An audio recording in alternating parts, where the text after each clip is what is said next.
Welcome to Holland's Hidden Heroes, the podcast where amazing stories from the Dutch history come to life. I'm Lillian, and with me is my brilliant 11-year-old co-host Colin. Today we explore the Allied food drops in the Netherlands during the Second World War that saved millions of Dutch from starvation. Why were these operations necessary? What risk did the airmen face? And how was the food distributed among the people? Plus, we highlight the special care to malnourished children. Join us on the story It's Raining Food. The hunger winter is one of the darkest moments in Dutch history. Life under the German occupation was hard. There was a curfew.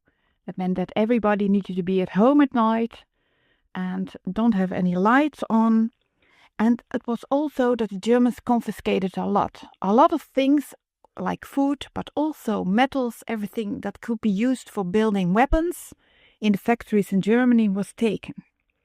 There was no fuel, no buses, no cars, so any form of transport wasn't there, just the trains that were still riding. But also bicycles were confiscated because they could use the metal to build weapons. And that was a very important form of transport for the Dutch, the bikes, because if you don't have that, you have to do everything by foot.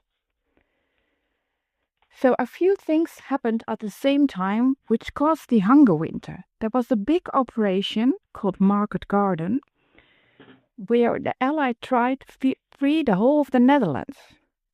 But that didn't work out as planned. And what they did with the Dutch government, who governed in exile in London, they asked every person, the train staff from the railways in the Netherlands, to go on strike to help the Market Garden operation. Well, that's at least what I thought, because then the Germans wouldn't be able to transport their weapons over the trains in the Netherlands.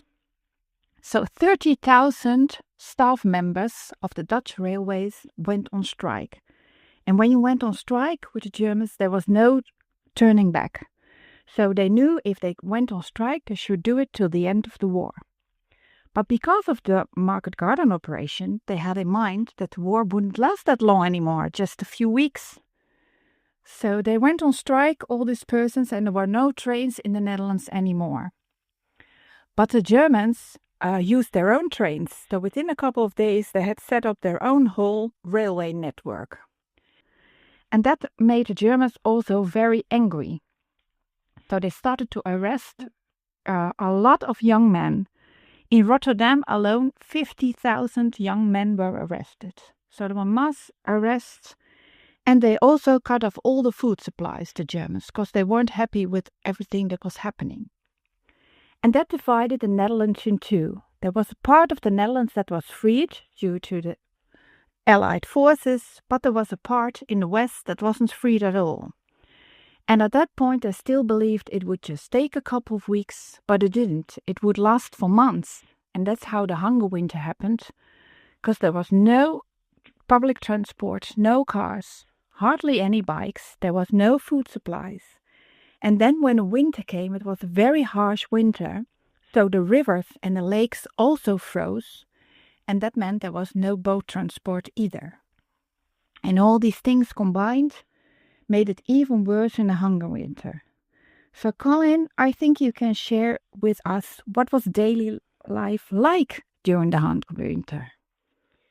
During hunger winter, life in the Netherlands was really hard because of a mix of war, cold weather, black supplies, and no food or fuel.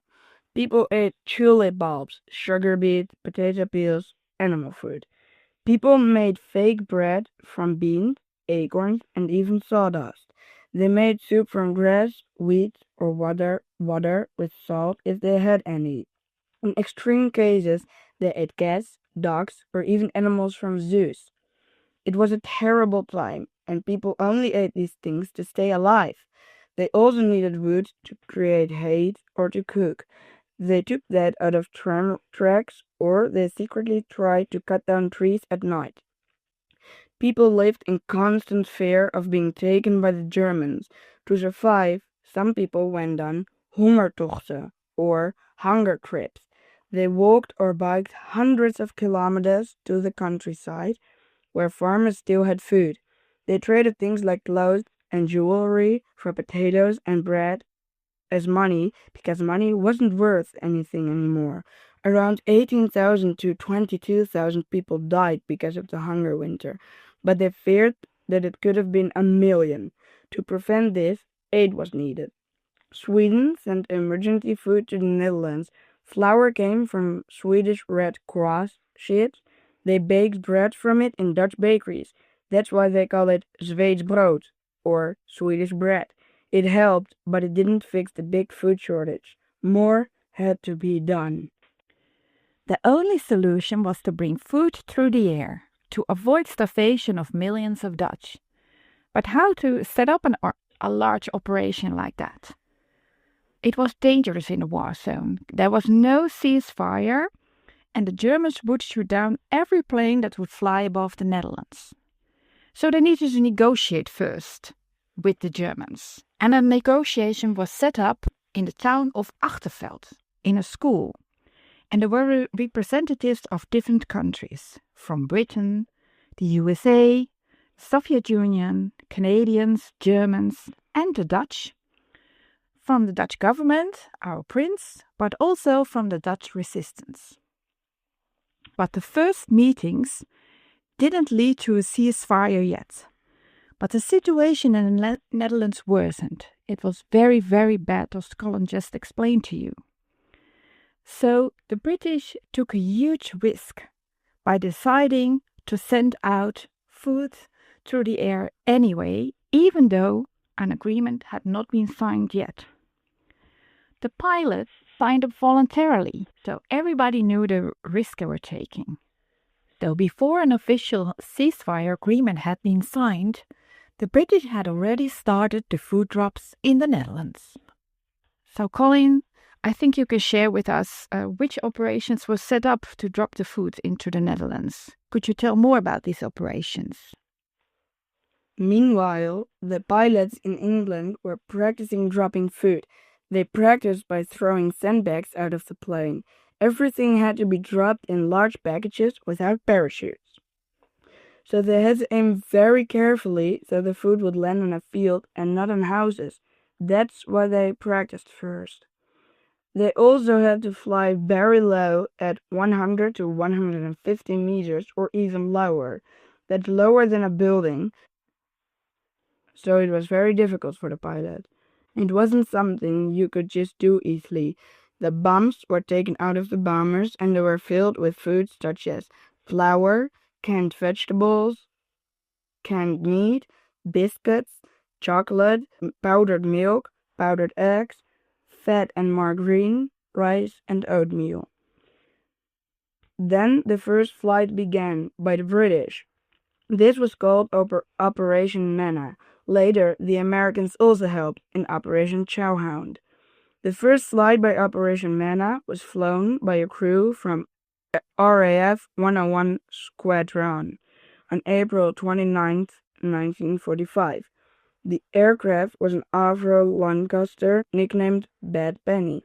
The Lancaster flew very low for a bomber at about 150 meters to accurately drop food packages without parachutes. The Operation Manna had about 3,298 sorties and they dropped around 6,680 tons of food. Canada, Australia, and New Zealand helped. The United States of America also helped with their own food mission called Operation Chowhound, starting May 1. Operation Chowhound had about 2,268 sorties and dropped around 4,000 tons of food. The Dutch couldn't be happier. Food was on its way. They were extremely excited, not just alone for the food, but also it brought a lot of hope that the end of the war was coming. And through radio and pamphlets, they were informed that there was going to be a huge food drop and they need to stay in their houses, especially because all the food was dropped without parachutes. So it would be very dangerous if some of the packages wouldn't land on the appointed fields but accidentally landed on people. But they were too happy, so they didn't stay at home.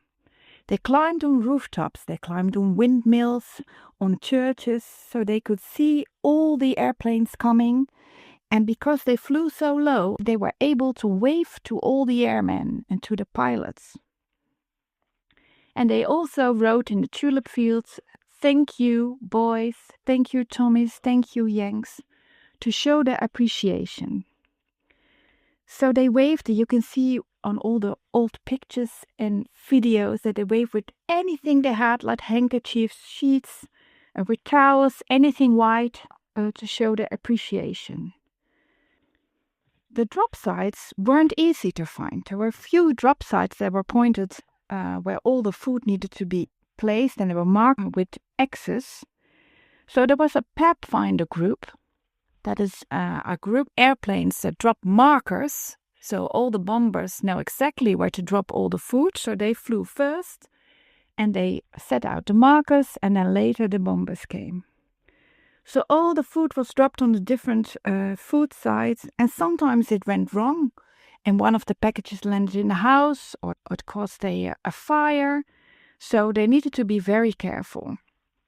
And it required very, very excellent skills from the pilots, because it's very difficult to fly those big bomber planes on such a low height. And then in between all the buildings and the people around it, so they did an excellent job. And the airmen were so taken by the Dutch and the suffering they had, that they used their own ration. They always had a ration with a pack of chocolate. And they made tiny little parachutes, and they dropped down their chocolate bar, writing on it for the children, and dropped it down in the landscape of the Netherlands. So that was very, very touching. So finally the food was there, but there was a next challenge, because it needed to be distributed. Because there were tons and tons of food, and the Dutch weren't able to do that on themselves because there was no form of transport.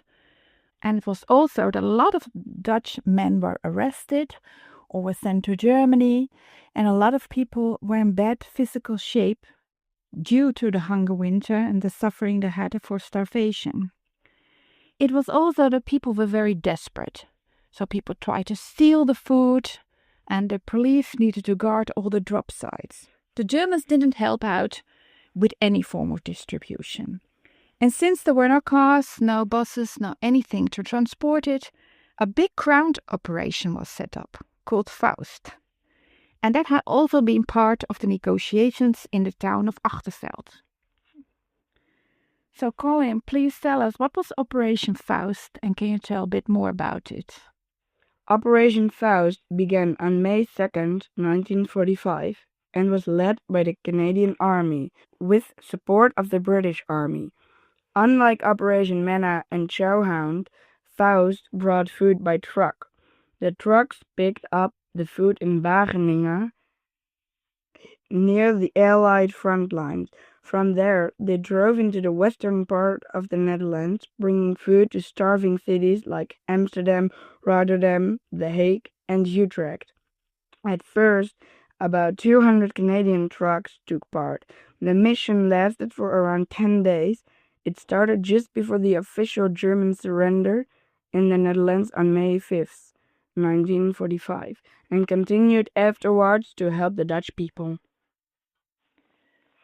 Finally, the Second World War in the Netherlands was coming to an end. Many children were very badly malnourished, and back then they got the nickname Little Pale Noses. They needed to recover, both mentally as physically, because some of the children didn't know anything else than living in a war, and they suffered extremely under the hunger winter. So there was a big project set up to help those children recover, and they were sent away to different kind of places where they could recover, and it was for children in the age 4 to 14 who were still able to travel.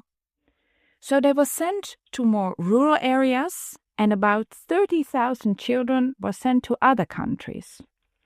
10,000 of those children went to Britain, 10,000 to Switzerland, and 10,000 in total to Belgium, France, Denmark, and Sweden. And they were placed in holiday camps or they stayed in foster families. And it was very difficult and a bit scary for those children because they ended up in other countries and they didn't speak their language. And they didn't know anything else than living in a war, and suddenly they were in a more flourishing country. So that was difficult, but they made friends for life. A lot of children who were part of this project stayed in contact with people from the holiday camps or their foster families for the rest of their life. They made a huge impact. They helped the children to get more structure in their life so they could go back to school. So it was a very important program. And after a time, they returned to the Netherlands and they were able to pick up their life. This is an incredible story. The food drops and distribution in the Netherlands. It's one of my favorites because it's about working together, solidarity, and it's a bit of ray of sunlight in very, very dark times. And I think this story needs to be told a little bit more because it's not so well known everywhere. And well, I think we've come to the end of the podcast. Thank you for listening. If you enjoyed the show, then please rate us on Spotify, Apple Podcasts, or other platforms. Follow our socials. The links are in the description, where we'll keep you posted on upcoming stories, one hidden hero at a time. Holland's hidden hero, standing strong and true. In the darkest hours, they lit a path through. Their stories lost, but not for long. We sing their